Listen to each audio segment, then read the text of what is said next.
Good morning. Thank you all for joining. We'll get started in just a moment. Hello?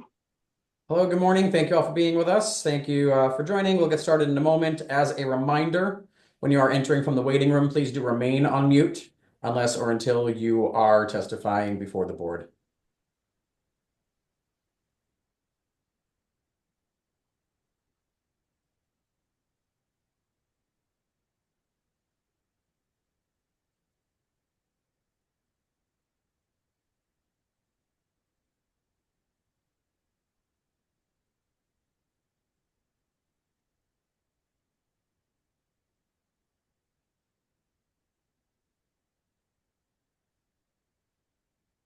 Good morning. This is a hearing before the licensing board for the city of Boston. Today is Tuesday, August 26th, 2025. Today's hearing is being held pursuant to temporary amendments to the open meeting law. That is what allows us to meet virtually.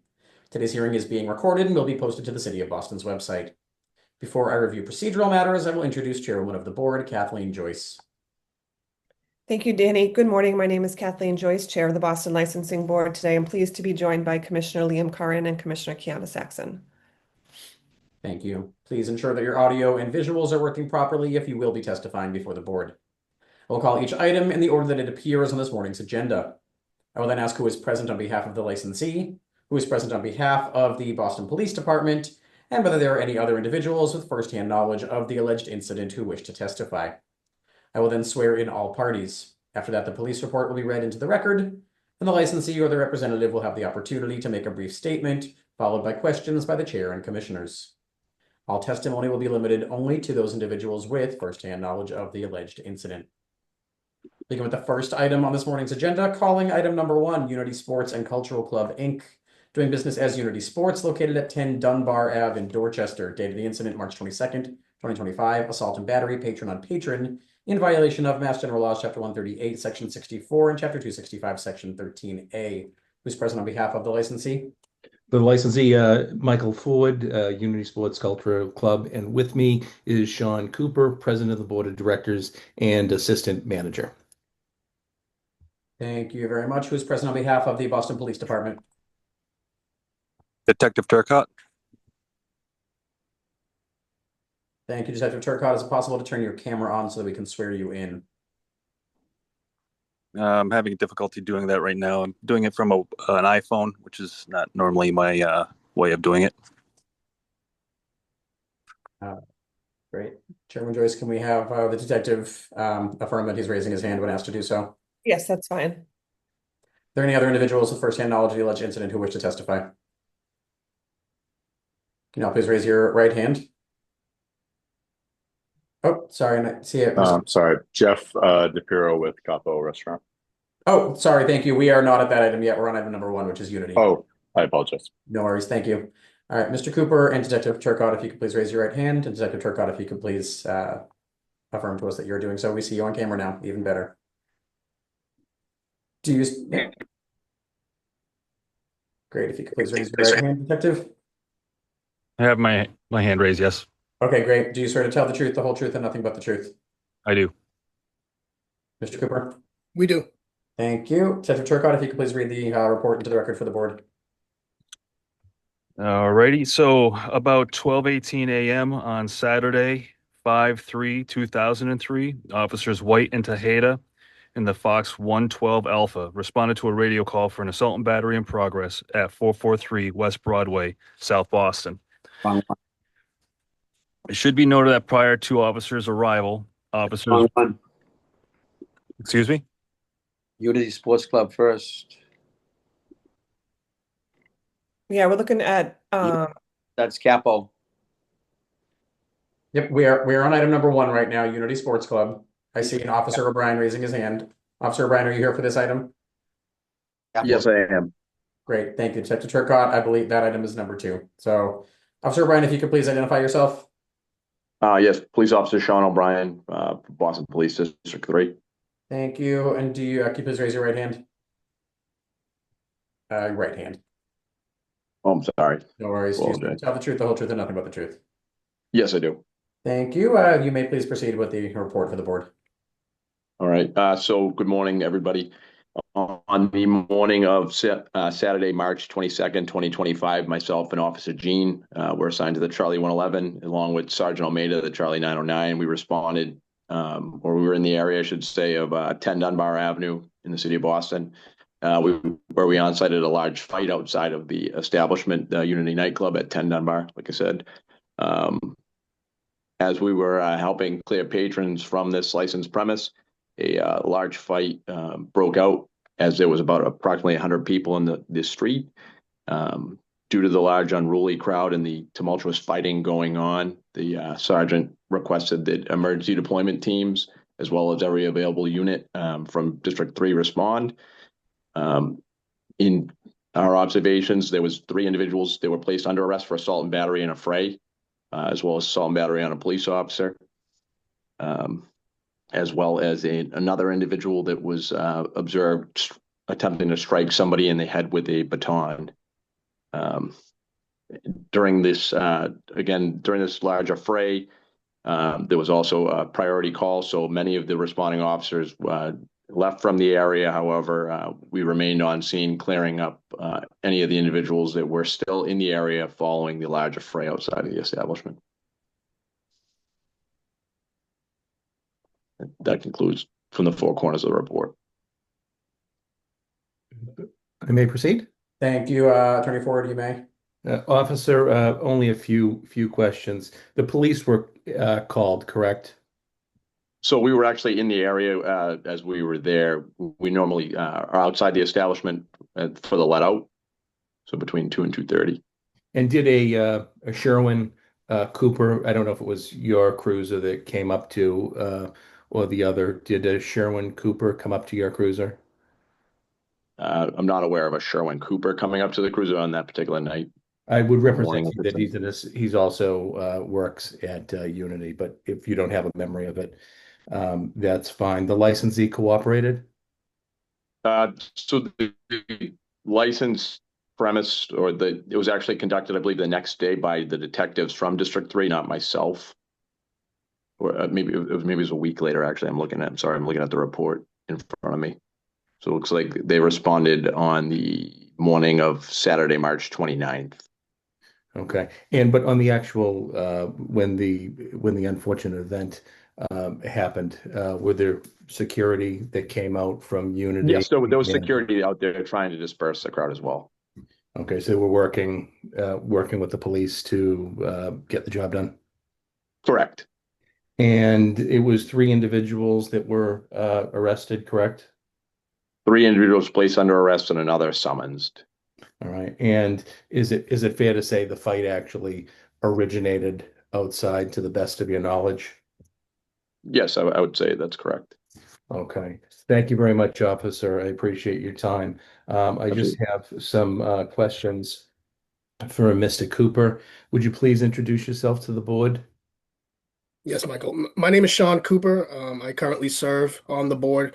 I'm one of the chairs on the board of directors and also currently serving as president of Unity Sports and Cultural Association. I also am assistant manager during the nightly events. All right. And it's Unity, it's a nonprofit for Caribbean Americans. Is that fair to say? Yes, we're one of the longest standing nonprofit social organizations ran by Caribbean Americans here in Boston. And I just want to draw your attention to March 22nd, 2025, the date of the incident. Were there any incidents or anything out of the usual inside the premises? No, nothing out of any norm. No, nothing took place during the day or even in the middle of the night. And what time is your closing hour? 2 a.m. And could you just briefly describe what transpires from as it leads up to the close? Okay, so one of the managers, assistant managers like myself, will come outside probably around 1:20 a.m. to go ahead and check the street for things out of ordinary. We have cones set up to make sure folks are not parked in illegal areas in around the neighbors. We watch to see if any cars are double parked, waiting to pick up patrons as they leave. So that we can show them where they can actually pick them up, right? And just watch for things out of the ordinary. And then we usually come back in right around 1:30. around 1:40, the lights turn on at Unity, starting the exiting process, right? And then at 1:40, the manager or another manager assigned on that night will go back outside to assist the security already outside for the let out. All right. The other manager will remain inside the club to kind of assist the security with that process. And part of their responsibilities is checking the bathrooms to see who's still around, checking, the different areas of the actual building, so that we can direct folks to the exit. And the club is actually located on Dunbar Ave. Yes, that's correct. And how do you direct, what's the manner and direction that you direct patrons out? Right.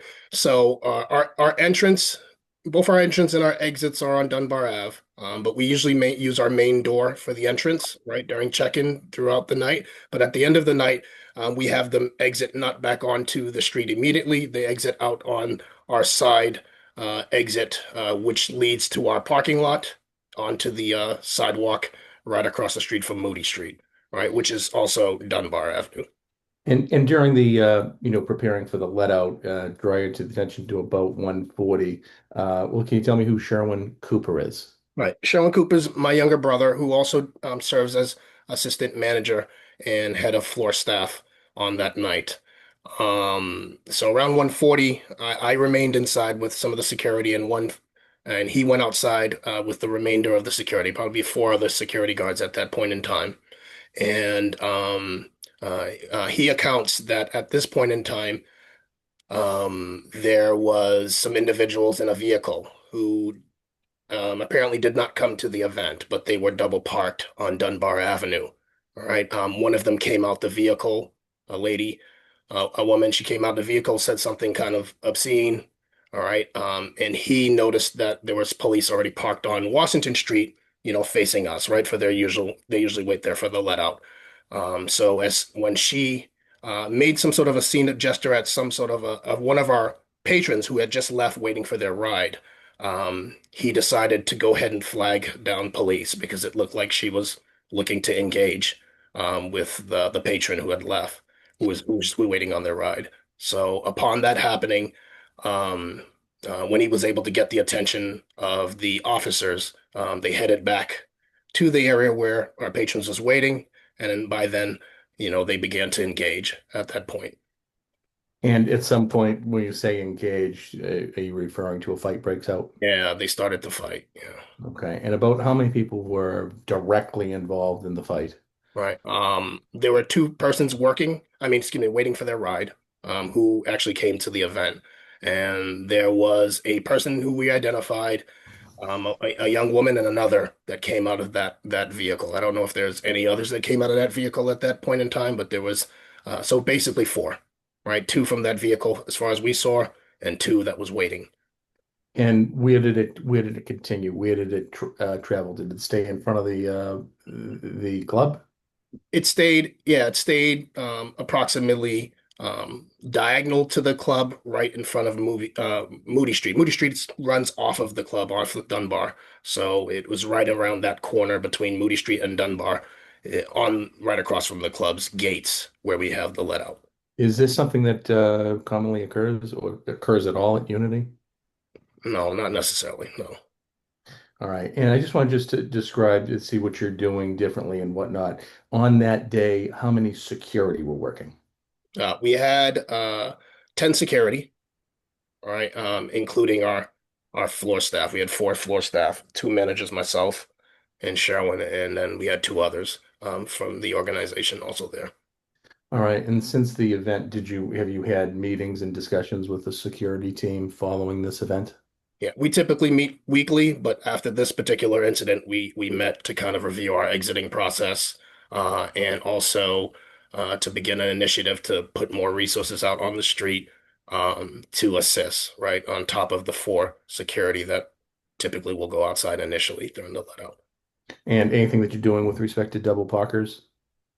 Yeah, what we typically do is, we catch them as it's about to happen, one, so that it takes resources for someone to actually be there as it's taking place, right? And we just ask them to make the loop, don't stay there for too long to prevent them from blocking traffic down the street, right? Because that causes other things as well, right? Folks to hang out and things of that nature. So like if we get them moving, and even take the loop, Uber drivers, folks who are just Lyft drivers, things who are trying to come pick up patrons, we just have them do a loop, all right, so that they can wait a little bit further down the street on Whitworth. Okay, and Mr. Cooper, I don't have any other questions for you. I don't have any other witnesses other than just to say this really wasn't foreseeable. Immediately alerted the police of any suspicious activity, responded, and have made adjustments to the 1:30 closing procedure. Thank you for that. We'll see if the board has any questions at this time. Chairwoman Joyce. Thank you. Was this a special event or what was going on this night? It was a special event. It was a special event, excuse me. It was a special event, right? I believe we had a concert or a singer that night. Do you know who that was? Is someone that performs there often or? No, probably one time. I don't know off the top of my head, but I definitely can Okay. provide that with you. So I'm just reviewing the security plan, which was submitted to the board in 2023. Can you walk me through, when last call is, when you turn the lights on and when the music stops? Absolutely. So 1:40 is when the lights turn on. 1:45 is when all service stops in the building. And then 1:50 is the start of when we would typically shut the music down, music and all performances, mics off, and get the staff prepared to break down their equipment. Right around 1:50 might make an announcement, to start filing or whatever it is over the mic, and that's usually the last message before the mic turns off. And we are to get everyone out of there right around 2 o'clock. We got about 10-15 minutes to get them out of there. And then our staff typically leaves probably no later than 2:30. So in your estimation, that's enough time. What's the capacity here to get these people out in 10 minutes? Out the building, the capacity is on that side of the building is about 490. Okay. I question whether or not 10 minutes to get people to close out their bills, to get to the door and to disperse in an orderly manner is enough time with the number of staff you have, given this location. Yes. I mean, a lot of the folks, I mean, and I don't disagree. A lot of the folks start moving out of the building. And in fact, I guess the folks who actually got involved in this particular incident actually left before the light turned on, right? They were already outside by that time.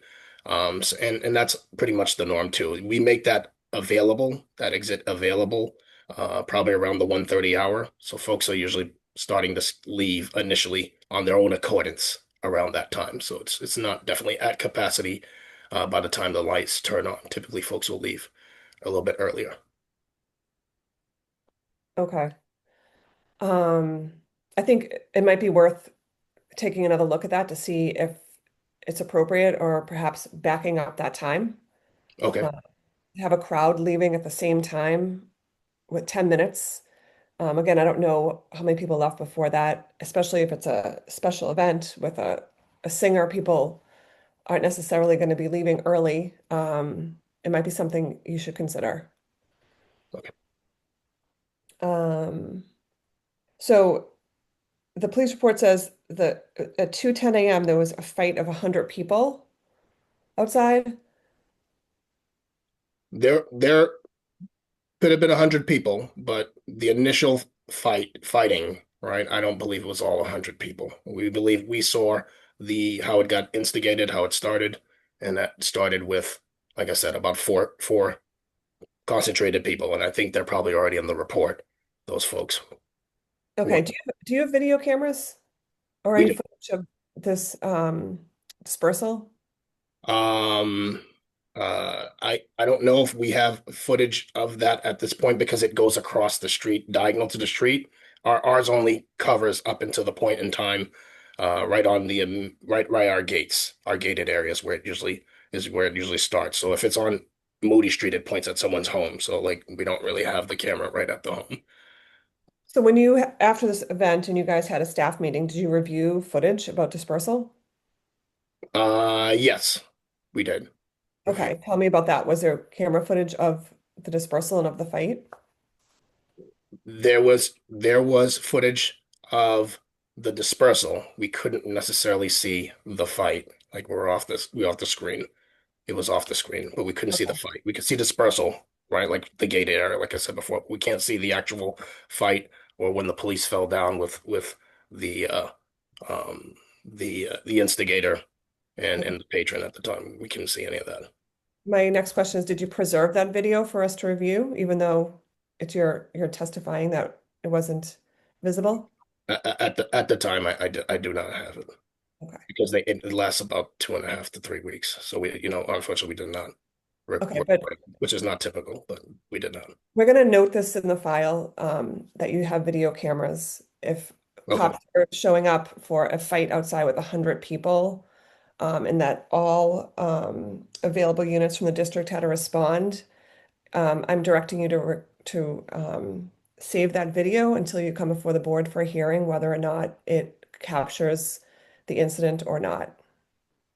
Knowing that you were going to have a hearing that I think has been postponed at least once, I'm asking you to preserve the video for us to review. Yep, and Let us that's on us. determine, yeah, let us determine whether or not it captures the incident, but the fact that you have video, you reviewed it, that being said, it would be helpful to the board to be able to review that as well. Right. I'll definitely put that on myself. Typically, when we get handed the summons or from the police report, typically they usually will request it, so it's usually on the mind to do it at that point in time. But we didn't. Okay. It wasn't requested at that point. Okay, I will see if Commissioner Curran and Commissioner Saxon have any questions. I think the chair addressed most of what I wanted to go over, except for the Uber Lyft. Have you made any attempt to work with Uber and Lyft to send Uber and Lyft patrons like down the street so they immediately have to move down the street to be picked up? So I think like for festivals or stuff like that, Uber and Lyft, knowing that it's going to be so crowded, they basically don't let people set the pickup point as the front door, and they send it down the street. Have you done anything like that? I have not, but I'm definitely open to that without a doubt. Anything to kind of alleviate that for sure.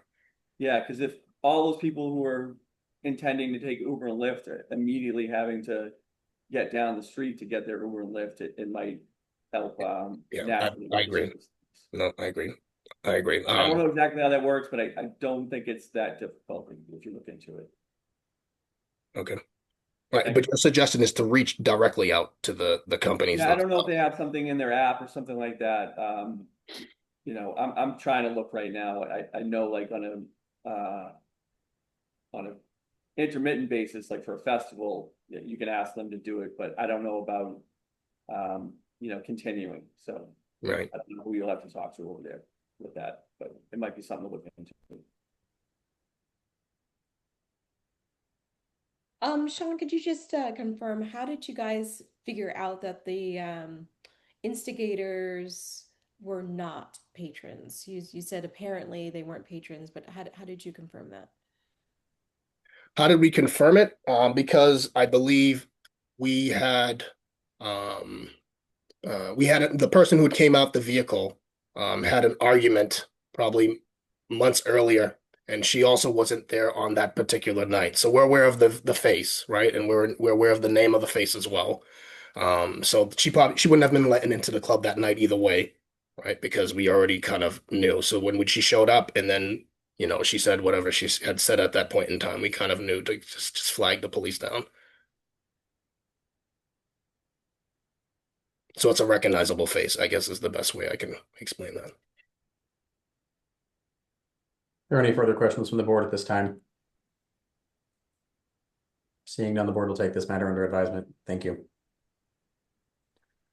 Calling item number 2, 443 Broadway LLC, doing business as Capo, located at 439 to 441 West Broadway in South Boston. Date of the incident, May 3rd, 2025. Assault and battery with a dangerous weapon, patron on patron, in violation of Mass General Laws, Chapter 138, Section 64, and Chapter 265, Section 15A.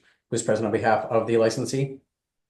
Good morning, Madam Chair, members of the board, Attorney Green, Kristen Scanlon for the licensee, and with us this morning is Jeff DePiro, one of the licensee managers who was on premises that evening. Thank you. I do see Mr. DePiro, who is present on behalf of the Boston Police Department. Detective Turcotte. Thank you. Are there any other individuals with firsthand knowledge of the alleged incident who wish to testify? Officer White, Boston Police. Great. Thank you very much. Can you all please raise your right hand? Do you swear to tell the truth, the whole truth, and nothing but the truth? I do. I do. Thank I you do. very much. Who will be reading the police report into the record for the board? That'd be Detective Turcotte. Great. You may please proceed. All right. I apologize for earlier for trying to skip the line. No worries. Here we go. About 12:18 a.m. on Saturday, 5/3/2005, officers White and Tejeda in the Fox 112 Alpha responded to a radio call for an assault and battery in progress at 443 West Broadway, South Boston. It should be noted that prior to the officers' arrival, officers were informed over the radio by another officer that an assault and battery had taken place at Capo Restaurant approximately 10 minutes ago. Officers were then informed that a male had smashed a bottle on someone's head. Officers were then provided a description of the suspects via Boston Police Operations, where the suspects were described as two white males, approximately 6 foot tall. One suspect was described to be wearing a white t-shirt, and the second suspect was described to have a sweatshirt around their neck. The suspects were then said to have fled on foot in the direction of Dorchester Street towards East First Street. Officers then made contact with two males who were matching the description in the area of East 3rd Street and Emerson Street. Officers then spoke with Mr. Aiden Hoey, date of birth 9/16/1997, who stated to officers that while inside Capo, there was a commotion inside and that his friend, Mr. Matthew Novitskas, date of birth 10/15/93, who was struck in the head by a bottle. Mr. Hoey then stated that the altercation became physical before leaving Capo. Officers then spoke with Mr. Novitska, who confirmed that what Mr. Hoey had told officers. However, he did not provide any further information. After obtaining statements and identification from both Mr. Hoey and Mr. Novitskas, both parties declining EMS, officers informed both parties that they were free to leave. Officers then made contact with Mr. Philip Camara, date of birth 8/16/98, who was currently being attended to by the ambulance 1A6 in front of Capo. Mr. Camara stated that while he was in Capo, there was an altercation that had transpired and that he was struck in the head with a bottle. Mr. Camara then stated that as a result of being struck by the bottle, he was lying on the floor but could not recall anything further. Mr. Camara described the male who struck him with the bottle as a white male who was around 6 foot tall. However, could not provide any further description. It should be noted that Mr. Camara had blood on his face and clothes. However, Mr. Camara had his forehead bandaged at the time. It should also be noted that Mr. Camara was transported to Tufts Medical Center by ambulance 1A6 for further evaluation. Officers then spoke with Mr. Declan O'Sullivan, who works security at Capo, who stated to officers that while he observed the altercation, he observed an altercation, and when he went to go see what was going on, he observed one white male pulling on another white male. Mr. O'Sullivan then stated that he then observed Mr. Camara, who was lying on the ground with a bloodied face.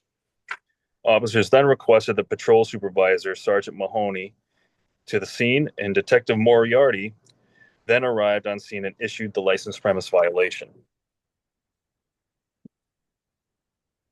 That was at about 12:30 a.m. Detective Moriarty responded to Capo Restaurant, 443 West Broadway, for the fight. And I think that was just restated just now. Mr. DePiro signed and accepted the notice, and Mr.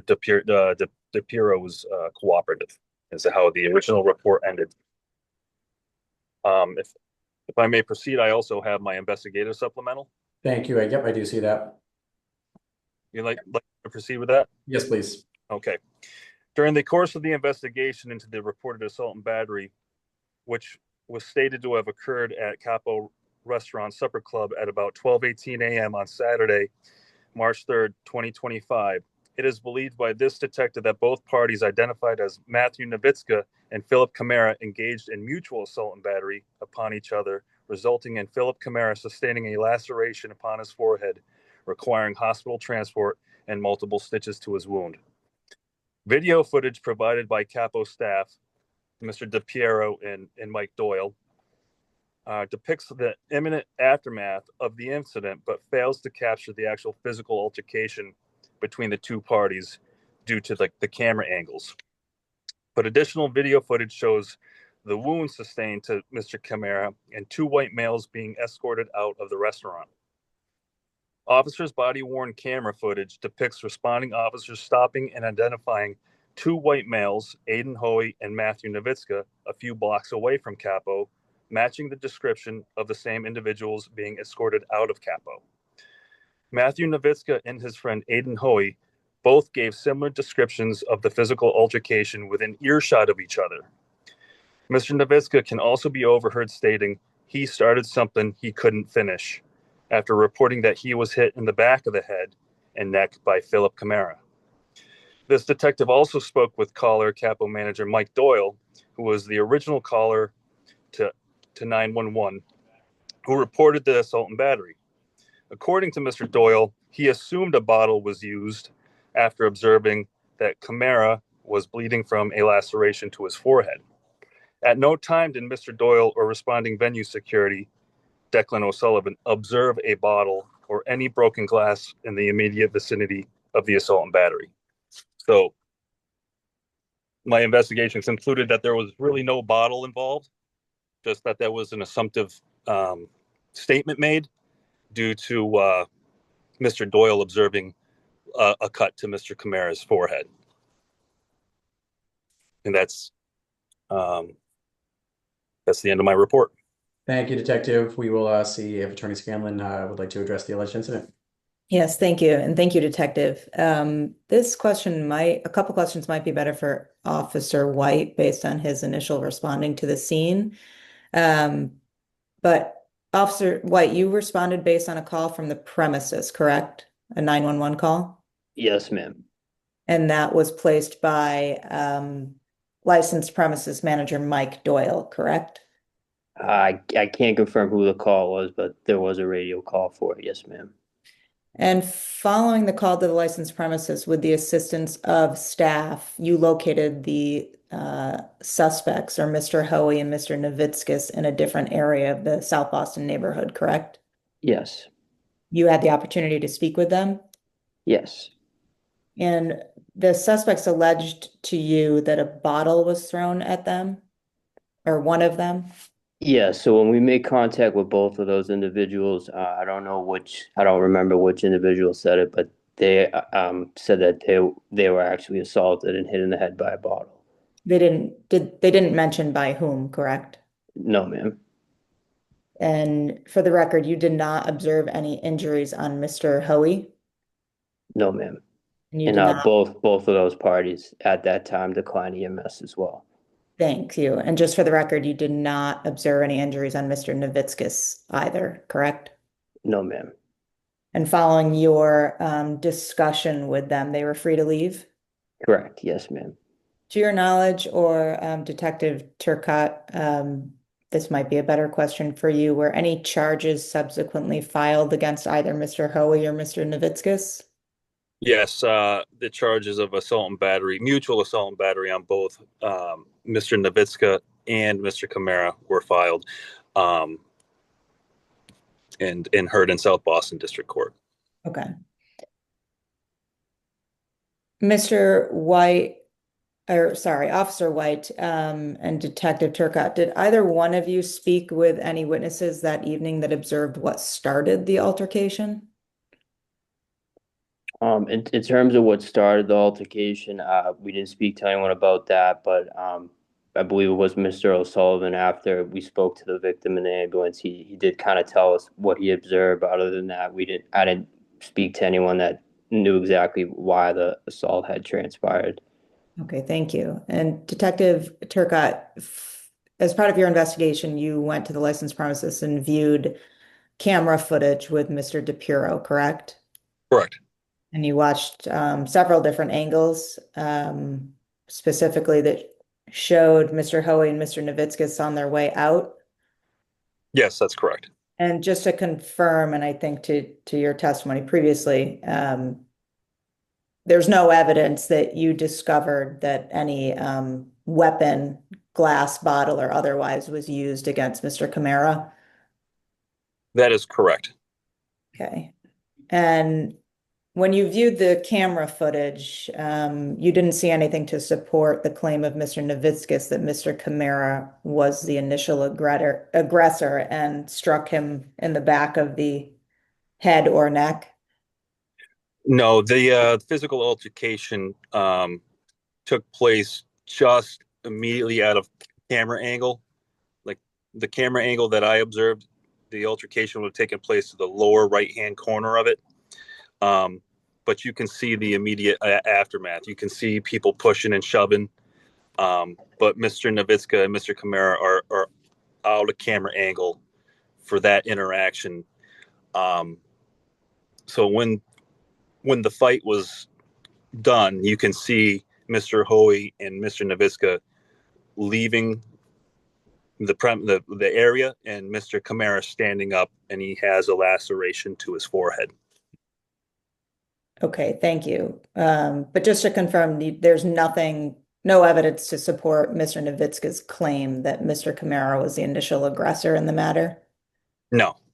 Thank you. And were staff cooperative with you at all times that evening and throughout the course of your investigation into this matter? Yes.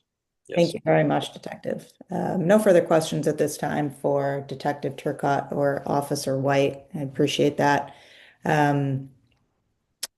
If I may, Madam Chair, members of the board, this incident happens just before midnight, and to Detective Turcotte's point, just off camera. Whatever initiated this altercation, unfortunately, wasn't caught by cameras. But by way of background and as an initial matter, at that time, the capacity downstairs in what's known as the supper club was approximately 300 people. The overall capacity downstairs is 360, as well as 360 people upstairs. There was only about 85 people upstairs. That particular evening, the licensee had 10 security staff working, plus 3 managers, 2 of whom were mentioned in the police report, Mike Doyle and Jeff DePiero, who's here with us this morning, as well as Emily Turnbull, and of course, several servers, hosts, bartenders, and other staff. In particular, security member Declan O'Sullivan, whose statement the board has on record, who was unable to attend today, was working his second shift that evening at Capo, second shift ever with his initial employment at Capo. And he was the first employee to see and respond to the altercation described in the police report, soon to be followed by 4 other security staff, plus the 2 managers, Mr. DePiero and Mr. Doyle. As the board will see from Mr. O'Sullivan's statement, he was positioned on the stage overlooking the dance floor when he suddenly saw a commotion of 2 men pushing and pulling at one another. He immediately responded to de-escalate the situation while simultaneously calling on the radio that all security have for backup. Mr. Sullivan, when he responded and got down from the stage, suddenly realized there was a third person involved, who was Mr. Camara, the person with the injury to his head. As you'll see from the camera footage, which I believe the board has from police, but we'll also submit the additional angle that we referenced in yesterday's correspondence to the board describing the events. And also in line with Mr. O'Sullivan's recollection, 4 other security staff again respond with 2 other managers to break up this incident. Manager Jeff DePiero, who has been employed with the licensee for approximately 2.5 years, is here and can answer any questions regarding the incident and his response to it.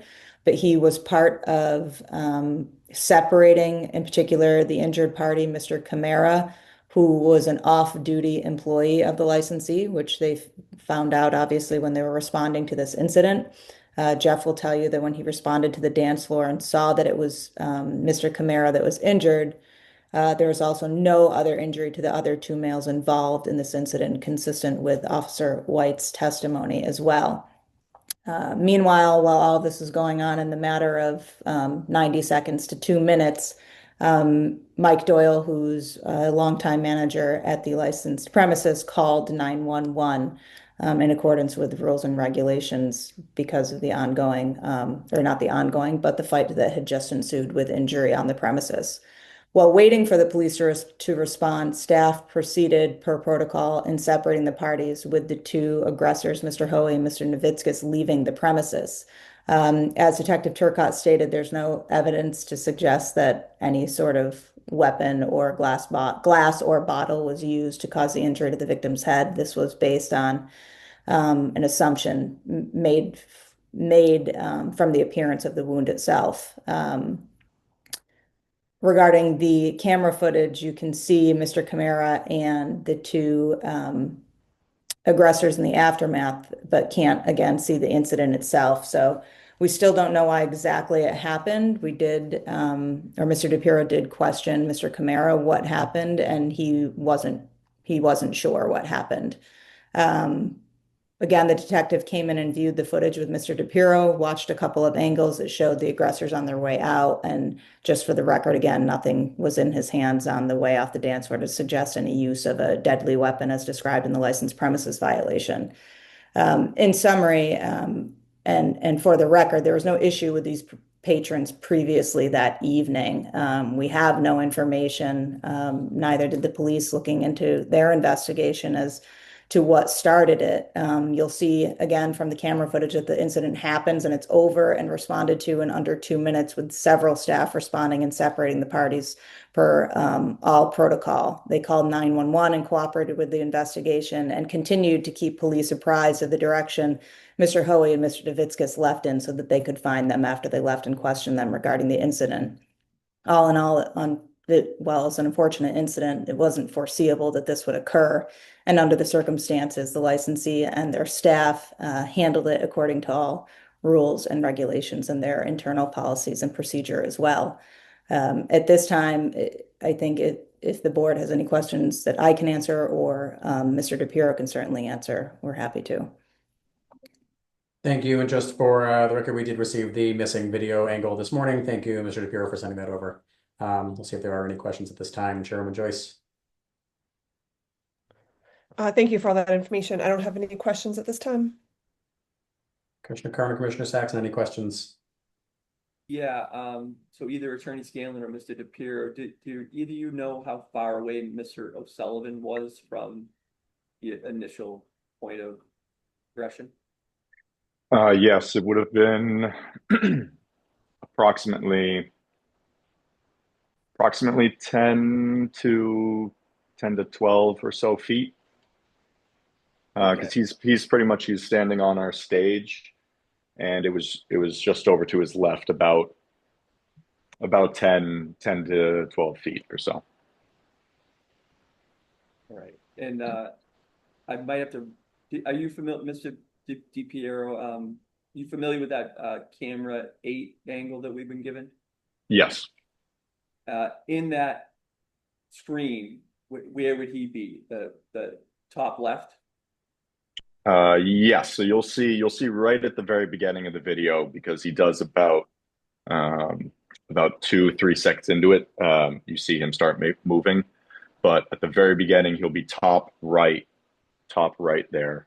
You can see the curtains that are kind of lit up a little bit, and he's standing there. You'll see him again, like 2-3 seconds into it. He turns, sees the commotion, starts heading that direction. Okay. And so his post in that screen depiction would have been top right, kind of looking out at the dance floor across the screen from right to left, right? Yes, exactly. Yeah. So he's in the top right corner. Left, and then came down the right side of the screen. Yes. Okay. Can you describe that area of the restaurant or club that is not covered by that camera 8? Is that a corner of the room? Yes. So essentially where the curtains are is, of course, our stage, where we usually have live music earlier on in the night. It had since ended at this point. But to the right of that stage is really the corner of the room. There's another smaller bar that's about 4 or 5 feet long, like a smaller satellite bar we have set up over there with a bartender. And then it's really the corner of the room there downstairs. Oh, so there's a service bar back there. Yes, there's a smaller private bar. area. Yes. Okay, and these curtains you're referring to, am I seeing them kind of on the right upper corner? It would be directly behind where Declan is at the beginning of the video there. Okay, do you know how much square footage is represented by that blind spot? Off the top of my head, I do not know the exact square footage. I don't want to guess on it. I could Like, get some. all right, here's another maybe way to estimate it. How many people were in that corner that we can't see? Again, this is going to be an estimate. Just kind of, or how many people could we fit, or how many people were there at the time? Both. Okay. Remembering back to it, there was,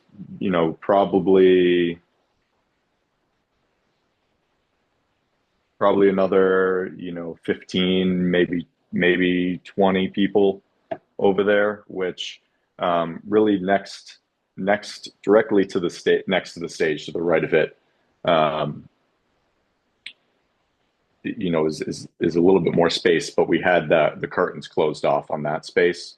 It's kind of like a side suite where sometimes we have, like some friends of ownership or VIPs come in that, we let them just kind of hang out in that space, or when there's live music going and there's friends of the band, they'll hang out there. But we had that space closed off. So it's really about, probably about 15 people or 20 people that would have been over there, max. All right, that's all I have. Thank you. Nothing additional, thank you. Thank you. Are there any additional questions from the board at this time? Seeing none, the board will take this under advisement as well. Thank you very much.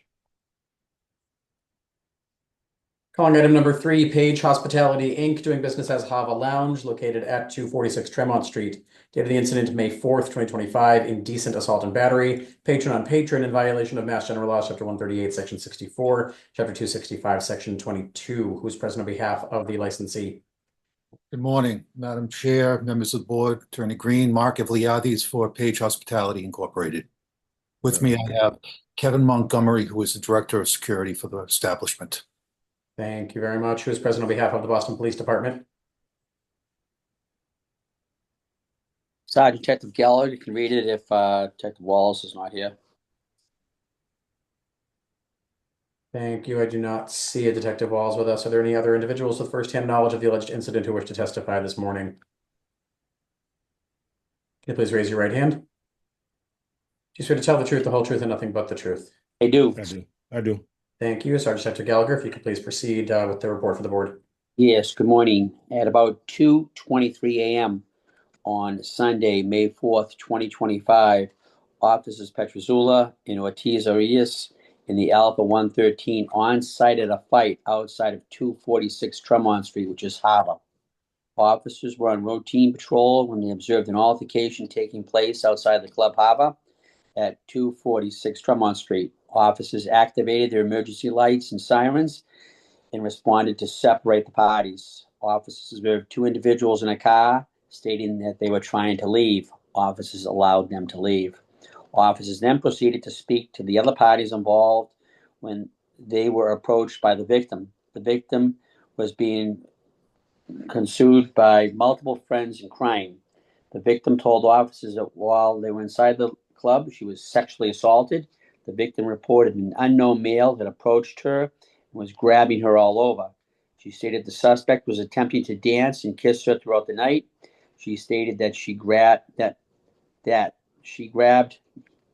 her breast and was attempting to stuff his hands down her pants. but never made any penetration. The victim stated that it was not consensual and not wanted. The victim stated that she was able to grab her friends, who were able to separate her from the male. Upon getting to the exit of the club, they observed the suspect and her male friends began to approach and fight him. Officers spoke to the victim's friend. The friend stated that he observed the victim being grabbed by the suspect in the club. The friend stated that he could not see that his friend was distraught and brought her to the exit in order to figure out what was going on. The friend stated that multiple people had also pointed out the suspect and that he was being inappropriate in the nightclub. The friend stated that when he brought this up with the club security, they were not helpful. The friend was also able to get a picture of the license plate of the vehicle that the suspect was in. The vehicle was a black Toyota 4Runner with Mass Reg 4 Charlie X-Ray Tango 89. Officer Ortiz Arias spoke to security Robinson Cadet, who stated that the victim was inside with the male suspect. Security stated the victim did not appear to be in distress until she saw her friends. Security stated the victim suspect was kissing and at no point pushed the suspect away. Security stated they observed the victim leading the male through the club. Security stated that they overheard the victim say that she was pushing the suspect away, which security stated were all lies. Security stated that it appeared that consensual and the victim was initiating the contact. The victim declined to be seen by EMS. Sergeant Detective Jefferson responded and issued a license premise violation number 017681. Body worn cameras were activated. Sergeant Detective Barrett and the sexual assault unit was also notified. That is all we have. Thank you, Sergeant Detective Gallagher. Attorney Avliades, would you like to address the alleged incident? Yes, for Sergeant Detective Gallagher, just for the record, you were not there that evening, correct? No, sir. I have with me Kevin Montgomery, who was there on this particular evening. Kevin, if you don't mind introducing yourself and telling us how long you've been with the security team there. Kevin Montgomery, Director of Security. I've been with the company possibly over 20 years. And on the particular evening in question, you were there, and did you witness the incident yourself? I did not witness it. Well, there was no initial incident inside. I did see the altercation outside, which was very brief, and the police happened just to roll up on the scene just then. And then they did the initial investigation and chose to let the other gentleman leave and completed the investigation with the patron who made the accusation. As far as Robert Cadet, did you have a chance to speak to Mr. Robinson Cadet regarding the incident? Yes, unfortunately, Robertson is no longer with us, but after speaking with him that evening, he concurred with the police report said. And that was that the victim did not appear to be in distress at any time? No, she did not. And that further, the victim was seen kissing this particular individual throughout the night? Yes, as a matter of fact, when the investigating detectives came by, we issued the videotape for him. I'm not sure if the board has it, but the detective has the disk drive. And we also observed the whole incident on camera with them being consensual. Okay, so after the incident, you went back and viewed the camera footage and saw that the statements that the security team had given you were correct? Correct. And you provided that particular video and surveillance to the Boston Police Department, correct? Correct. I have no further questions for the witness. I believe that in this particular instance, at the time where the victim met her friends, she then became upset and went outside. For whatever reason, they started an altercation with this particular individual. Do you have any reason why, or do you have any knowledge why that may have happened, Mr. Montgomery? I have no idea why she would have made the accusations that she did, other than the fact that she might have been maybe embarrassed and wanted to double down on it. I mean, I really can't go to her state of mind at all. Okay. I have no further questions for this witness. Does the board have any questions for him? We will see if they do. Chairwoman Joyce. I don't have any questions. Mr. Montgomery, in the police report, it states the friend of the alleged victim stated that multiple people had pointed out the suspect, and also that the friend stated that when he brought this up with security, they were not helpful. Was that you? No, that was not me. As far as multiple people, the multiple people that he says that was pointing him out were all his friends. They all got the same information and they all made the same accusation. Okay, so you're aware of this? Yeah, well, that's what we had to. I mean, everything happened very quickly. Like Boston police are right there, and everybody did the initial investigation right there, and they was Mr. like, Montgomery, okay. I think what the member of the board is requesting from you is, do you know if anybody approached security during the course of the evening? Oh, no, not at reported- all. No, not at all. Making the complaint? Absolutely not. No. Okay, so that is what I was getting at. I'm sorry. Correct. This paragraph makes it seem like complaints were made prior to and inside. No, that's not exactly what happened. Once they got to the top of the stairs and everything happened, that's when she made the complaint. And I don't know if they felt like they wasn't being assisted correctly, but I mean, we absolutely showed the care and concern that we would in anything such as serious as that. Okay. That's all I have then. Thank you. Okay.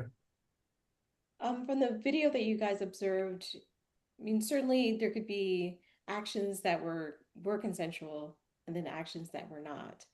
So from everything that we've heard, there was kissing and then there was like, I think I heard a hand being shoved down her. So did you see that? And did it look like that particular act was actually consensual? No, we did not see any of that take place.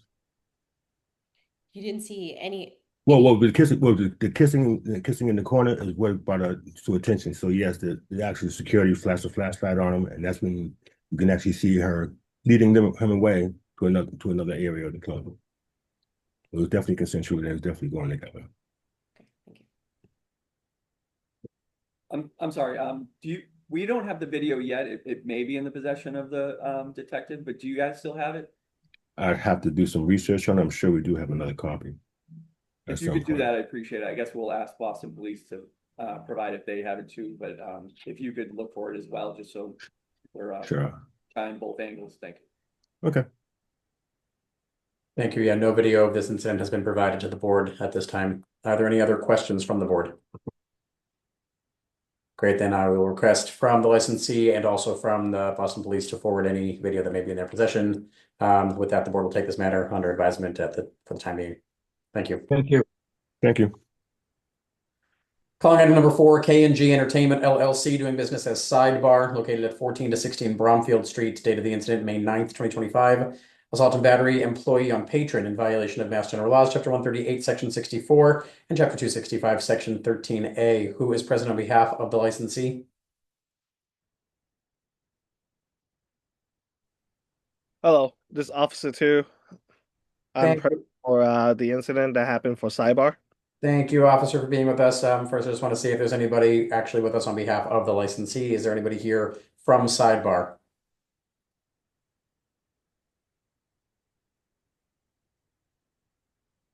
Great. We do know that they were hand served and signed notice, so we will take a second call and attempt to locate the licensee. Thank you, Officer 2, for being with us. Please stand by in case they do show up. Thank you. Thank you. Moving on, calling item number 5, Stark Hospitality LLC, doing business as Hugh, located at 90 Exeter Street. Date of the incident, May 18th, 2025. Assault and battery, patron on the sidewalk in violation of Mass General Laws, Chapter 138, Section 64, Chapters 265, Section 13A. Who's present on behalf of the licensee? Do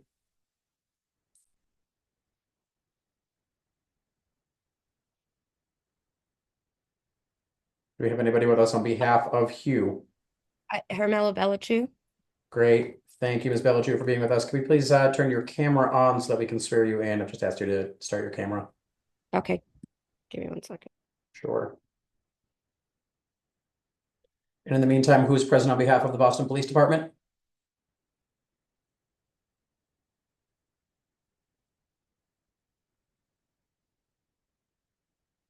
Thank you, Ms. Bellachu. We see you now. Sergeant Tech Jefferson should be here. I was just emailing her.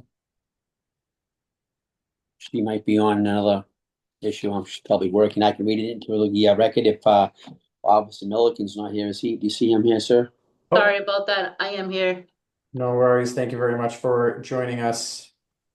And that's Sergeant Detective Jefferson. Sergeant Detective Jefferson, yes. Thank you very much for being with us this morning. Are there any other individuals with firsthand knowledge of the alleged incident who wish to testify? Can you please raise your right hand? Do you swear to tell the truth, the whole truth, and nothing but the truth? I do. Thank you. Sergeant Detective Jefferson, if you could please read the report into the record for the board. About 2:03 a.m. on Sunday, May 18th, 2025, Officer Milliken and Martinez in the Delta 103 Alpha responded to a radio call for assault and battery in progress at Hugh, 90 Exeter Street, Boston. Other responding units, including Officers Walsh and Beard in the Delta 101 Alpha, Officers Langham and Ortiz in the Delta 203 Alpha, and Officer Mullers in the Delta 411 Alpha. Upon arrival, officers met with the victim, Leonardo and Nelson, date of birth 6/27/83, who reported that he was attempting to break up a fight with his friend, was involved outside the bar, and was punched in the face. And Nelson appeared to have swelling and bleeding to his nose. And Nelson described the male who punched him as a 20 to 30-year-old Middle Eastern male with curly black hair, wearing a white shirt, blue stripes, and jeans. Officers searched the area for the suspect to no avail. Officers were approached by Adnan, seems like the same first and last name, date of birth 8/21/98, who reported he is the contractor for Juba Entertainment and was the one in charge of the party at the above nightclub. Adnan reported he believed he had more information about the individuals, but he was unable to provide it at this time because his phone was not working. Officers were shown the camera footage of the incident. The fight appeared to involve approximately 10 to 20 people. There were several altercations that stopped and started over a time period of about 10 minutes, with multiple people throwing punches at one another. No weapons appeared to be involved. Security reported the camera footage was from camera D8 Supper Club 2. Sergeant Detective Nina Jefferson, the Victor 947, arrived on scene and issued a license premise violation citation 022464. Officer body-worn camera remained activated during the incident.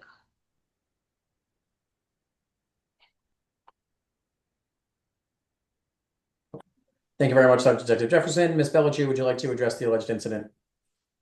Sure. So from our recollection, we had a group of gentlemen who were bothering another gentleman inside. We asked them to leave about 30 minutes prior to the incident. They were walked off the premise and to the corner by security.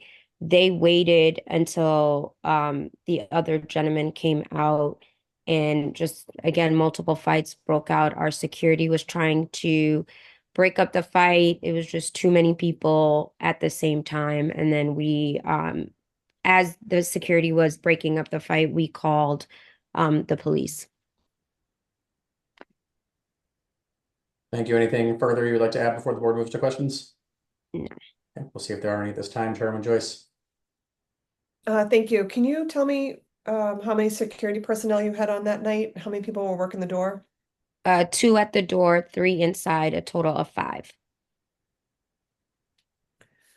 Okay, and when you said they walked the group off premise into the corner, about how far away was that?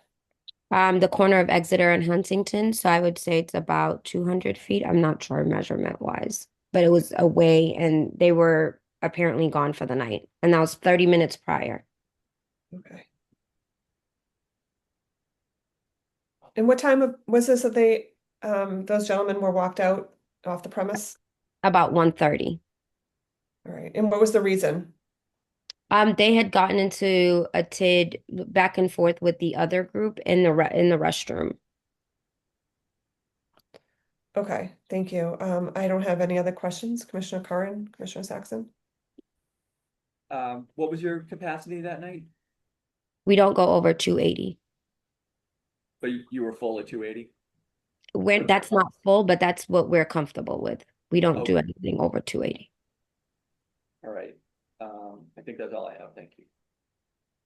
No questions. Thank you. Thank you. Thank you. Any further questions from the board at this time? Board will take this under advisement as well. Thank you very much. Calling item number 6, Game On Fenway LLC, doing business as Game On Sports Cafe, located at 72 to 82 Lansdowne Street. Date of the incident, May 9th, 2025, assault and battery, patron on patron, in violation of Mass General Laws, Chapter 138, Section 64, and Chapter 265, Section 13A. Who is present on behalf of the licensee? Good morning, Attorney Green, Madam Chair, members of the board. Dennis Quilty, attorney representing the licensee. With me this morning, Katina Corpines, who's the risk manager for the Lions Group, Jerry Colbert, Isaiah Moore, and Anthony Chuga, who were involved or present on the night in question. Thank you very much. Thank you. There are 2 names you stated who I don't see on screen. Anthony Chuga, I don't see, and there's one other you mentioned as well. I see Mr. Moore and Ms. Corpines. That's all I see. There's Then Mr. Moore, the 2 gentlemen were both involved in the call to 911, so one of them should be sufficient, but Isaiah Moore would be that person then. Thank you, and I do see him. Who's present on behalf of the Boston Police Department? Hello. Yes, Sergeant Detective Johnson. Can you hear me? We can hear you. Thank you for being with us. Are there any other individuals with firsthand knowledge of the alleged incident who wish to testify this morning? Can you all please raise your right hand? Do you swear to tell the truth, the whole truth? And Sergeant Detective Johnson, if you could please raise your right hand as well. Oh, right hand. There we go. Do you swear to tell the whole truth and nothing but the truth? I do. I do. I do. Thank you very much. Sergeant Detective Johnson, if you could please read the report into the record for the board. Okay. About 11:39 p.m. on 5/9/25, Officer Margado and the Delta 431 Alpha responded to a radio call for a fight at 82 Lansdowne Street in Boston. Also on scene, the Delta 101 Beard and Walsh and the Delta 415 Lang, and myself, the Victor 949 Sergeant Detective Johnson.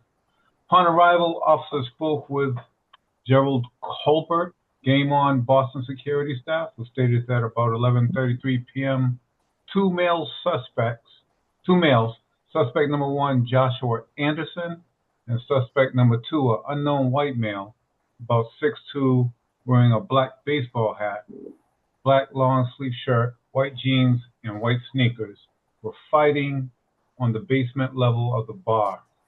The reason for the altercation is unknown.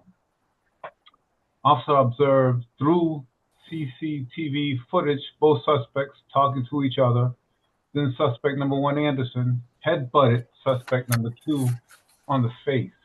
Suspect number 2 reacted, striking suspect number 1 with closed fist strikes on the face, which made suspect number 1 fall. At that moment, suspect number 1 fell on the victim, Ubiana Malvi, which also made the victim Malvi fall and get injured. After the fall, suspect 1 tried to get up and was struck by suspect number 2 again, losing his consciousness. Boston EMS ambulances 1A04 and 3A16 were on scene. Officers was unsuccessful in getting any information from suspect number 1 being evaluated inside the ambulance, 3A16, who was extremely intoxicated. Officers spoke with the victim being evaluated inside the ambulance, A04, who stated that she fell on the ground after suspect number 1 fell on her. The victim stated that right after the fall, she started feeling extreme pain on her left knee. The victim also stated that she does not know any other parties involved in the fight. Suspect 1 and the victim were transported to Beth Israel Deaconess Medical Center for further evaluation. The license premise inspection was conducted by myself, Victor 949. Inspection notice violation 004233 issued. Body worn cameras activated. Photo and video attached. Thank you very much, Sergeant Detective. Attorney Quilty, would you like to address the alleged incident? If I may just have a few questions. Is it Sergeant Johnson? Yes, it is. Thank you. Sergeant, the license premise inspection notice, which you just spoke to indicates that the management cooperated with the police. Is that your position vis-a-vis that evening? Correct. It was correct. And it appears, although the handwriting is a little bit light, it appears that the question were police called is answered yes. By whom? It appears to say management. Is that what your notice says? So is the management called the police? Would that have been, you spoke to Mr. Colbert when you got there, is that right? I believe so. I don't know who he is specifically, but. Okay. Just says upon arrival, officer spoke with Gerald Colbert, Game On Security. I wasn't the one that arrived on scene, the initial person on scene. It was Officer McGarty. Okay. Very good, sir. Did other staff members indicate to you that they had indeed called 911? May have been security. I'm not sure. Okay. All right. And were you given video on the night in question of the incident? I wasn't given the video. I think the officer Margotti reviewed the video. Okay. During that time, but it was supposed to be followed up by District 4 detectives. Got it. Which there is the District 4 detectives to have completed follow-up on this. Okay. All right. Very good. So you arrived after you didn't see the incident itself. No, I didn't. The punching. You arrived afterwards. That's correct. And interacted with staff, and they were cooperative with you. Yes. Okay. Thank you, sir. I have no further questions of this witness. If I may call Mr. Colbert, if he's on with us. Yes.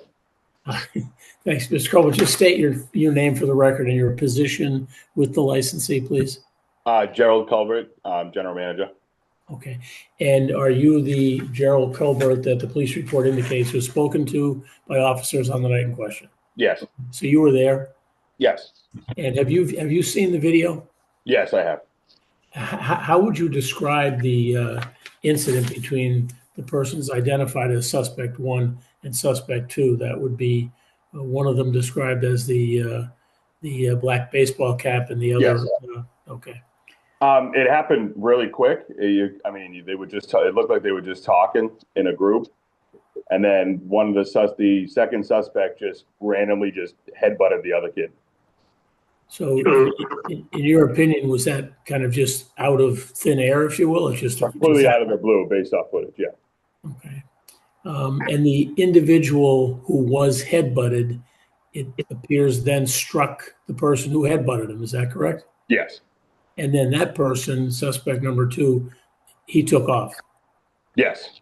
Okay, so he's never been located. We don't know who he is. As far as I know, I believe it's Officer Mercado. I showed him the footage and he took a description of him. I don't know if they ever caught him, but yeah, he took off. Okay. All right. And the police did take suspect number 1 into custody. Yes. Okay. All right. And in your opinion, sir, having observed what you did observe, was there anything you or staff could have done to cause this not to happen, or was it just a out of the blue circumstance? No, even on the footage when they're talking, they looked like just a normal conversation, and it just, I don't know what was said between them, and then he just randomly assaulted the other kid with the black baseball hat. Okay. All right. Thank you, sir. And do you know which member of staff it is who called 911? It was Isaiah Moore and Anthony Chuga. We put 2 calls in. Okay. And Mr. Moore's with us this morning? I believe so. Okay. The board may have some questions for you, sir. So just stand by for a moment. Madam Chair, can I just call Mr. Moore very quickly to speak to the call? Thank you. Mr. Moore, please identify yourself for the record and state what your position is with the licensee, please. Hey, how you doing? My name is Isaiah Moore. I'm the security manager at Game On Fenway at 82 Lansdowne Street. Great. And you've heard the preceding witnesses. Were you present for this evening? I was. Okay. And as a result of what you know, did you in fact place a call to 911? I did. Okay. And was this immediately upon observing what had occurred between these 2 people? Yes. Okay. All right. And then did you stand by and did you later cooperate with the police in their investigation? Yes, I had the DJ shut the music off. We turned the lights on. We waited for Boston EMS and Boston Police. Once they got there, myself and a couple of the security guys escorted them down, and that was it. Okay. Thank you, sir. Again, the board may have some questions for you. Okay. Thank you, Attorney Colte. Is that all? Or do you have any additional Yes, questions? that is it We'll for see us. if we Thank have you. any questions at this time. Then Chairwoman Joyce. I'm gonna defer Oh, we to, did provide the video. I'm sorry. Yes, we do. The video is on file with us. Thank you. yeah, thank you. I haven't had a chance to review it. I will review it though. I'll defer to Commissioner Curran and Commissioner Saxon at this time. Yeah, I've reviewed the video. I mean, I'll watch it again, but I don't, and I reviewed the summary you guys gave. So thank you for that. I don't think I have any questions. None for me either. Thank you. Thank you. Then any further questions from the board at this time? Seeing none, the board will take this under advisement as well. Thank you. Thank you. Calling item number 7, Land of Pizza, located at 445 West Broadway in South Boston. Date of the incident, June 19th, 2025. Premise open after licensed premise hours at 12:50 a.m. in violation of Mass General Laws, Chapter 140, Section 9. Who is present on behalf of the licensee?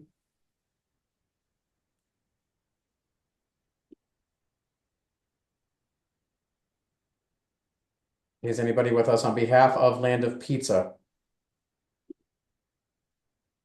We will take a second call and attempt to contact them as well. We'll also just see if anybody has joined us on behalf of Sidebar, who I know our office has called, left voicemails, and also emailed. Okay. There was one remaining item on this agenda while we see if the two second calls do appear. The remaining item number 8, this is an informational hearing. Licensee is Huntington Market, Inc., doing business as Huntington Liquors, located at 303 Huntington Ave.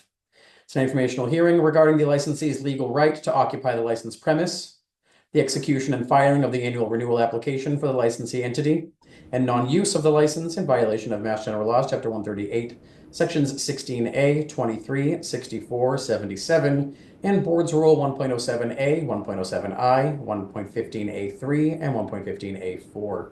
Who is present on behalf of the licensee? Stephen Rubin.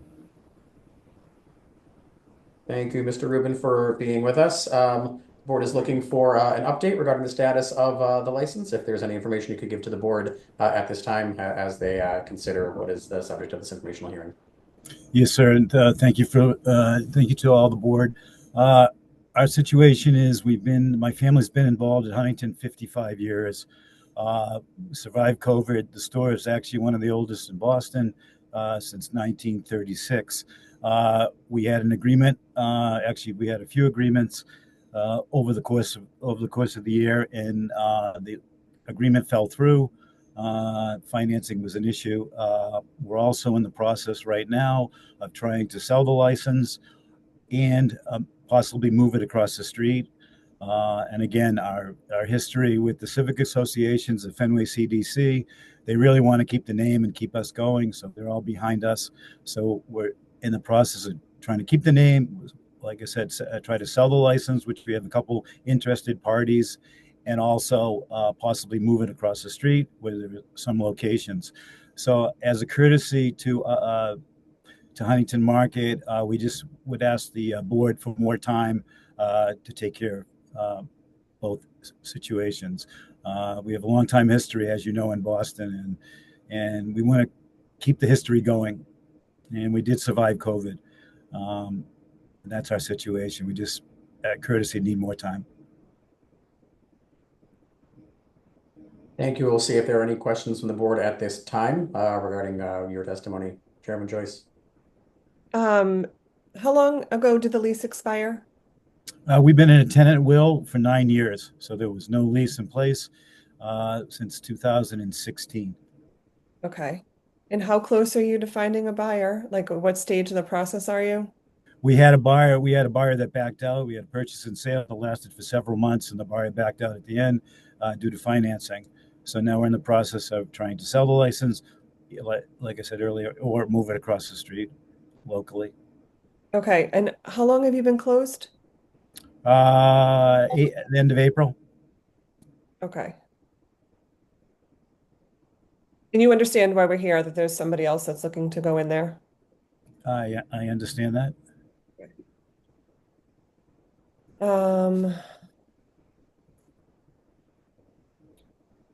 Danny, is there anyone else here to speak on this, or how should we go about this? Are there any other individuals, interested parties in this license who would like to testify or provide any further information to the board? I do not believe so. And I'm sorry, are you still paying rent to the landlord? No. Are you the landlord, or is it somebody else? No. I'm the licensee. I was the licensee, Huntington Okay. Marketing. Yes, ma'am. So the landlord's just letting you stay there without paying rent, or? Right now it's empty. Right now it's empty, and we've had negotiations with the landlord. We are in an amicable position Okay. with the landlord. And as far as moving it across the street, how close are you to that deal? We're waiting to hear back from the owner of the buildings. Is there like a time? Does he have 30 days to get back to you? Just give us a little bit more information. Probably That's 60 unusual. 60 days, 60 to 90 days. It's a big corporation that owns Okay. the building. And also we have two parties interested in buying the license. Okay. So I just need more time. Okay. I appreciate all your concern, and it's been a long time we've been there, our family. And Okay. it's So you understand we have our renewals coming up in November. correct. Do you anticipate this being resolved by then? Yes. I hope to. Okay, because we wouldn't be able to let you renew at this location, given the fact that there's other people interested in opening up in that location, and the fact that we can't move the license hasn't been moved yet, is prohibiting that from happening. I want to work with you, but I need some realistic timelines, because the inability of you to get this purchase and sale signed and this license moved is preventing another small business from opening as well. I understand. Commissioner Curran, do you have any questions? I don't think so, no, thank you. Commissioner Saxon, any questions? None from me, thank you. Anything further from the board on this item? Just one question. So I know it's a family business, and you're talking about these, we're not at cap with our package store licenses. So what is the value you're trying to sell? The value of the license, we're getting offers, so there is some value to it. Is that coming with inventory or something? No. I just have a hard time wrapping my head around that, because they don't cost anything on the market right now. But we've had a couple offers, and we're willing to listen. But in the same token, we understand that situation, and that's why we're looking definitely in the area to move it across the street. I don't understand.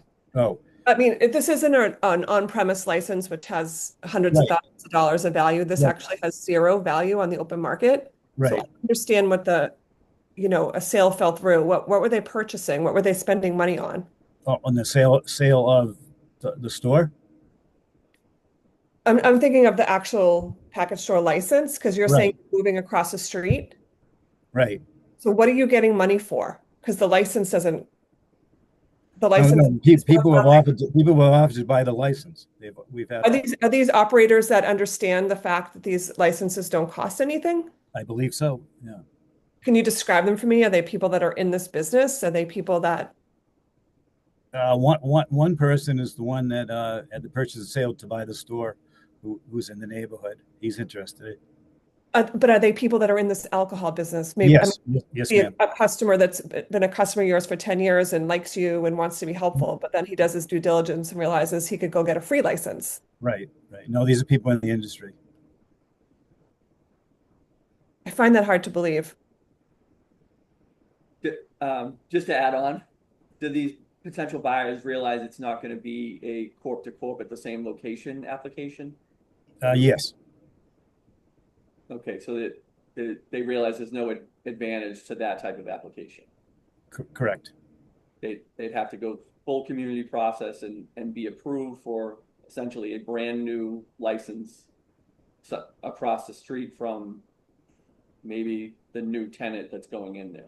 Right. That's why we're actively pursuing to move the license. And I think that's going to be I think that's the natural thing right now we're working on, just to move the license across the street, just to keep us in the area. And again, like all the neighborhood association wants to keep the name going. So that's So where we're it's the going. name. They're purchasing the name, the family. No. We would ask to move the license across the street, Huntington Market.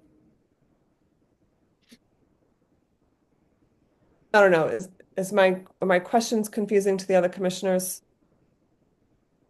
No, not at all, not at all. I was trying to add on the only value I could see is corp to corp at the same location because it changes the public need inquiry. There wouldn't be one, it would just be character and fitness of the applicant, but you're gonna lose that here. So like, I agree, I don't see any value. I'm having a hard time wrapping my head around any market value of this license, yes. I mean, if there was inventory or certain fixtures or, the name of the. So it's the name, it's the name and there still are fixtures there available and it has the name since 1936. So the name has recognition, I feel. Okay. A lot, I think we're one of the first 30 licenses in Boston. That's why we're trying to keep the name going. Okay. That's why we need the courtesy of the board to help us. Maybe I just need to understand, what are you trying to keep when you move across the street? Well, we keep the name, and just move the entire operation across the street to keep it in the neighborhood.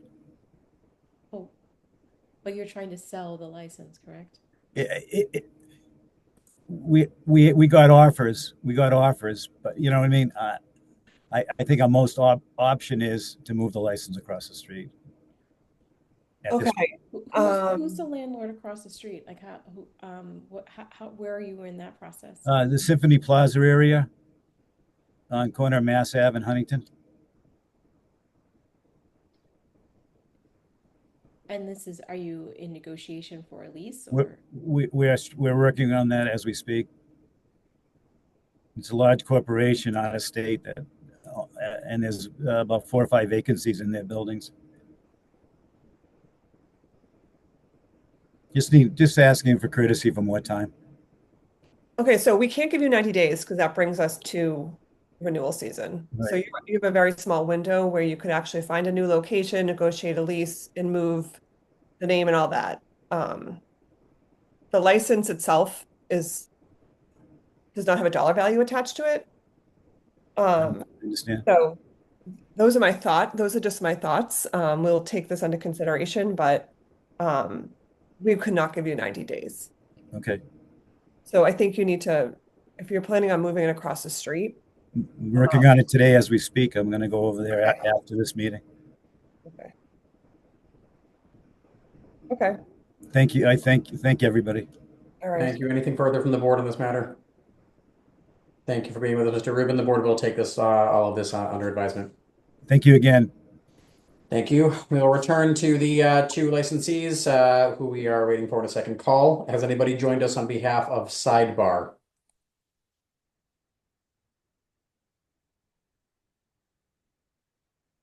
Okay. Chairman Joyce, would you like to have this read into the record, or would you like to work with the licensee to reschedule? Why don't we have the officer read it into the record since he has been waiting all morning? So again, calling item number 4, K&G Entertainment LLC, doing business as Sidebar, located at 14 to 16 Bromfield Street. Date of this incident, May 9th, 2025, assault and battery, employee on patron in violation of Mass General Laws, Chapter 138, Section 64, Chapter 265, Section 13A. Officer 2, you've already identified yourself. Could you please raise your right hand? Do you swear to tell the truth, the whole truth, and nothing but the truth? I do. Thank you. If you could please read the report into the record for the board. Thank you for patiently waiting. The report I'm going to read is written as a third-party narrative, so I'm just going to read according to what the report says. About 11:38 p.m. on Friday, May 9th, 25th, Officer 2 in the Alpha 437 Alpha and Officer Daniel in the Alpha 435 Alpha respond to an assault report at 14 Bromfield Street in Boston, which is Sidebar.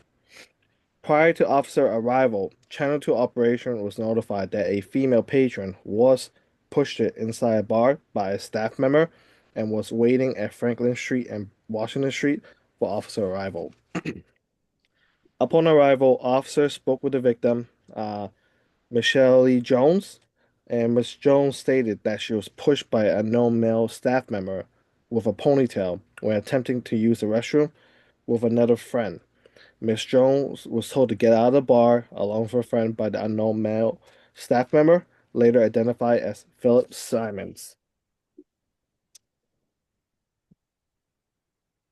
Officers spoke with Mr. Simon, and Mr. Simon stated that he works as security for Sidebar and notified that the victim and noticed that the victim walked into the bar to try to use the restroom without purchasing any item inside the bar, and that the victim was not a patron. Mr. Simons stated that the victim was attempting to deal drugs inside the restroom and told the victim to immediately leave the premise by guiding with both his hand in the air to guide the victim and friend off the premise. Mr. Simons stated that he did not push the victim at all, and also did smell alcohol emanating from the victim earlier. Patrol Supervisor Conroy was notified for Code 35 for licensed premise, and body-worn camera was activated at the time of the incident. Thank you, Officer 2. Once again, it does not appear that the licensee is present with us. Does the board have any questions for the officer while he was here? And Chairman Joyce, how would you like to handle hearing from the licensee? Thank you, officer, for joining us. I have no questions. If it's agreeable to the other commissioners, Danny, I was asked that you reach out to Sidebar again and ask if they want to respond to this in writing, or if they want us to keep the hearing open and they can come back and appear before us at our next hearing.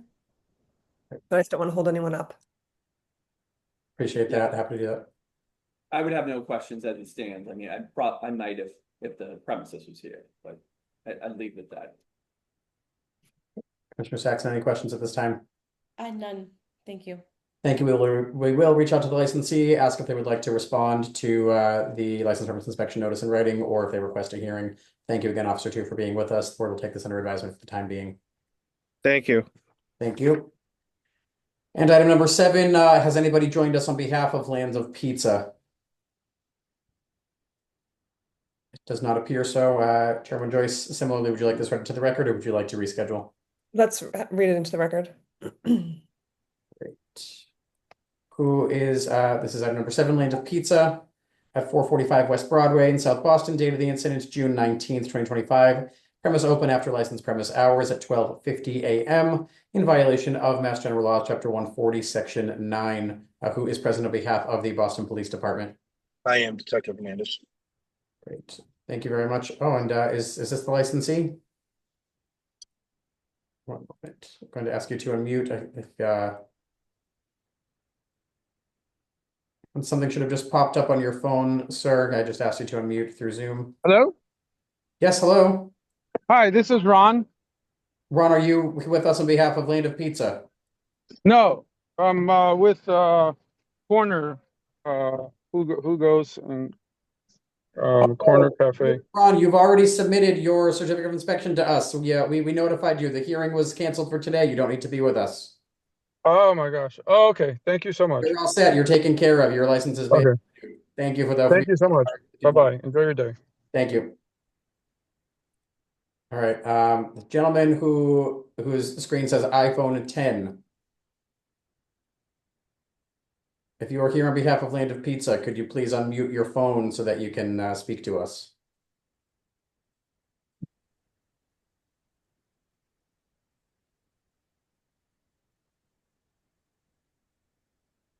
Or if you can call in using the phone number that was included in the hearing notice as well. That way we'll at least be able to hear you.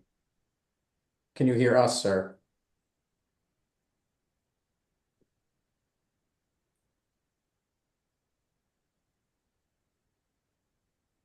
We can't hear anything you're saying. You are still on mute. If you want to call in, if you can hear us and you call in on the phone number on the hearing notice, hopefully you will be able to speak to us by the time the officer has completed the reading of the report. Is that all right with you? Okay. I think you said yes. So who is present on behalf of, yes, great, thank you. Who is present on behalf of the Boston Police Department?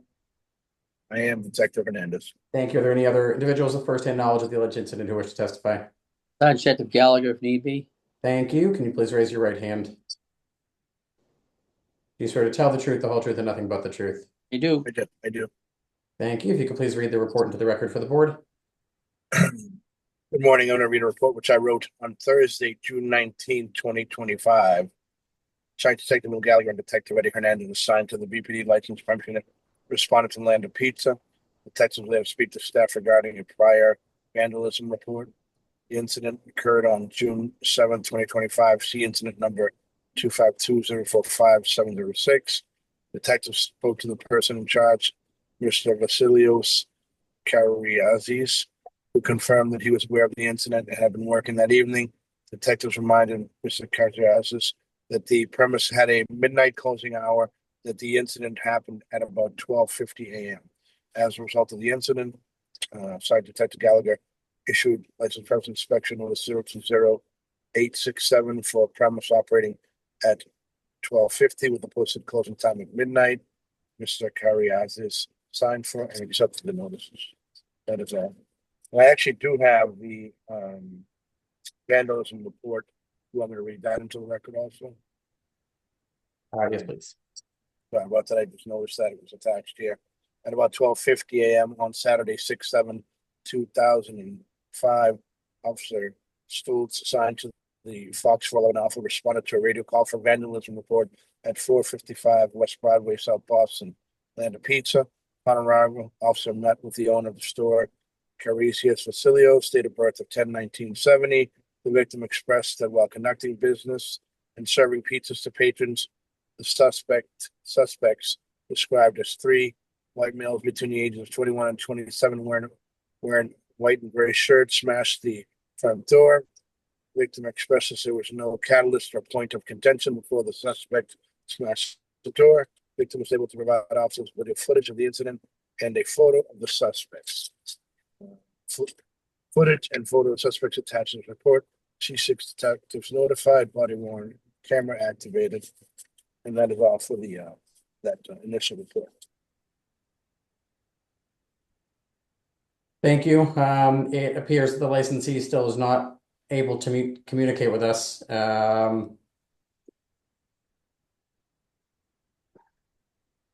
Sir, it sounds like you're actually on the phone with our front desk right now.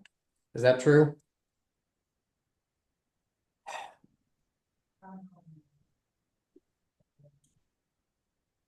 Great. It sounds like staff is helping to give them the call-in number on the Zoom notice right now. Apologies. We'll wait just a moment to make sure you're connected and able to speak to us.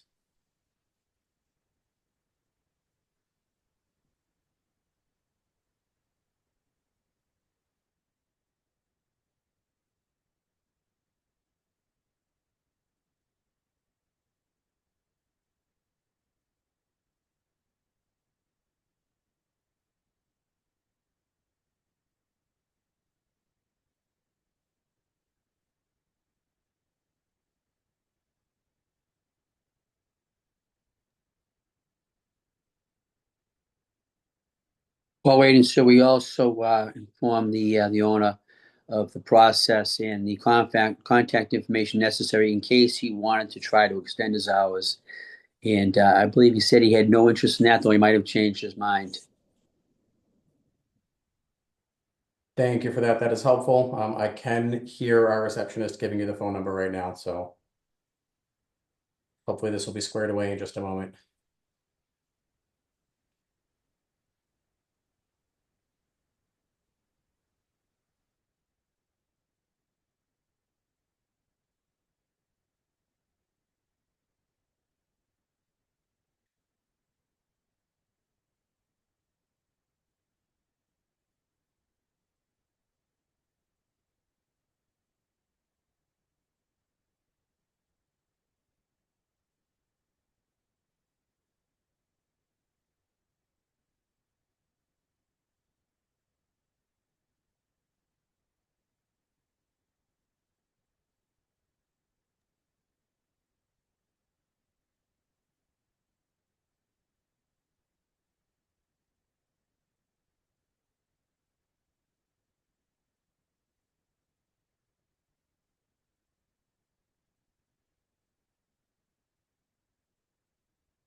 There we go. All right, I do see you in the waiting room with us now. Are you with us?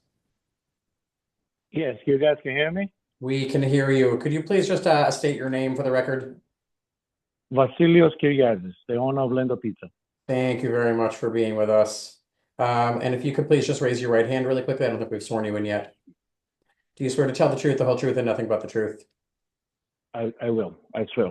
Thank you very much. I believe you've heard the officer's recitation of the police report. Is there anything you would like to say to the board? Would you like to address the incident that occurred? Yeah, I know I'm in fault for being open late. My license is 12 o'clock, but I'm open only. I was open only for pickup, DoorDash, and Uber Eats, which I stopped after the incident, obviously. And I already applied to extend my license. I don't know if it's going to be granted or not, but I know I was in fault, so I have nothing else to say. Thank you for the police that came in. Thank you for that. We'll see if there are any questions from the board at this time. Chairwoman Joyce, any questions? I have no questions. Thank you for stopping the Uber Eats and the pickup until we've been able to work through your request. I have no questions. Of course. Commissioner Saxon, any questions? No questions from me, thank you. Thank you, and none from Commissioner Carn either. All right, with that, glad you were able to connect with us. Thank you for joining us. Yeah. The board will. Thank you, everybody. Thank you. The board will take this under advisement as well. Those are all the items before the board this morning. The board is scheduled to vote 10 a.m. on Thursday morning. Notice has been posted to the city's website. Thank you all and enjoy the rest of your day. Thank you.